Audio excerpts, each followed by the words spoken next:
Lord, here I sit,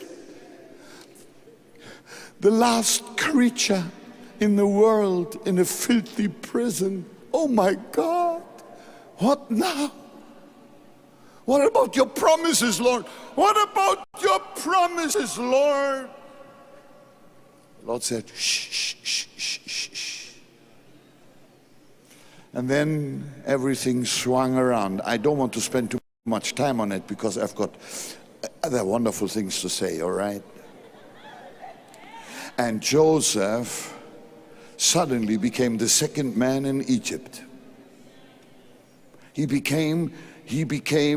was made in charge of the food barns in Egypt, saving the whole region from the death of starvation. That's what it was. But what touches me more than anything is what happened when Joseph died. I'm coming now to the real meat, all right? Something happened when he died. In Hebrews, let me first turn to Genesis, because that's where we find it. In Genesis 50, let me quickly find it here. Chapter 50, verse 25. Then Joseph took an oath from the children of Israel, saying, God will surely visit you, and you shall carry up my bones from here. So Joseph died, being 110 years old, and they embalmed him, and he was put in a coffin in Egypt. He wanted his bones to be taken from Egypt into the promised land about 400 years later.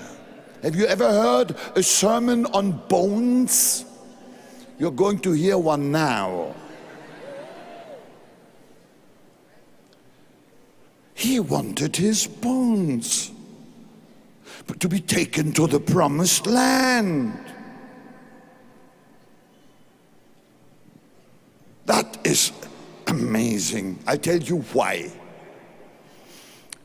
Because Joseph didn't want to be a mummy in Egypt. Joseph didn't want a private pyramid in Egypt. He footed on the promise he had appropriated by faith from Abraham, Isaac, and Jacob, his ancestors, that God would give him that land into which the people eventually would come. Isn't that wonderful? He took an oath from them, an oath.